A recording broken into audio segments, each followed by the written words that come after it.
Multi task. ಚಿಕ್ಕ ದೀಪ ಮತ್ತು ಬಿರುಗಾಳಿ.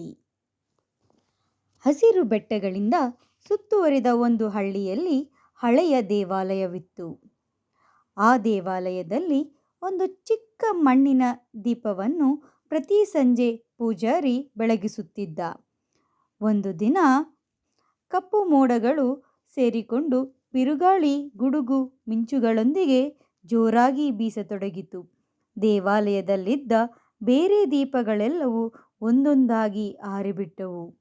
ಈ ಚಿಕ್ಕ ಮಣ್ಣಿನ ದೀಪ ಕೂಡ ಹೆದರಿತ್ತು, ನಾನು ಕೂಡ ಹಾರಿಹೋಗುತ್ತೇನೆ ಎಂದು.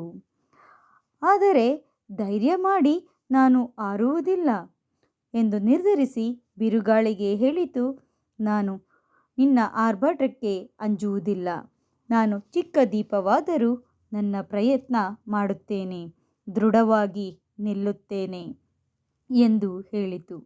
ಇಡೀ ರಾತ್ರಿ ಬಿರುಗಾಳಿ ಮುಂದುವರಿಯಿತು. ದೀಪ ನಡುಗಿತು, ತೂಗಿತು, ಹಾರಿಬಿಡುವ ಹಂತಕ್ಕೆ ಬಂದರೂ ತನ್ನ ಶಕ್ತಿಯನ್ನೆಲ್ಲ ಬಳಸಿ ತನ್ನ ಪ್ರಜ್ವಲತೆಯನ್ನು ಕಾಪಾಡಿಕೊಂಡಿತು. ಅಷ್ಟರಲ್ಲಿ ಬಿರುಗಾಳಿ ಶಾಂತವಾಗಿ ಆಕಾಶದಿಂದ ಸೂರ್ಯನ ಬೆಳಕು ದೇವಾಲಯವನ್ನು ತುಂಬಿತ್ತು.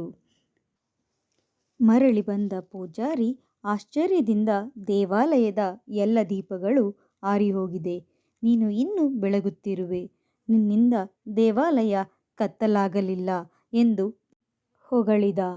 ಚಿಕ್ಕ ದೀಪ ಇನ್ನಷ್ಟು ಪ್ರಕಾಶಮಾನವಾಗಿ ಹೊಳೆಯಿತು. ಅದು ಶಕ್ತಿಯಿಂದಲ್ಲ, ಅದರ ಧೈರ್ಯದಿಂದ. ಈ ಕಥೆಯು ಚಿಕ್ಕವರಾಗಿದ್ದರೂ ಕೈಬಿಡದೆ ಪ್ರಯತ್ನಿಸಿದರೆ ದೊಡ್ಡ ಕಷ್ಟಗಳನ್ನು ಜಯಿಸಬಹುದು ಎಂಬ ನೀತಿಯನ್ನು ತಿಳಿಸುತ್ತದೆ.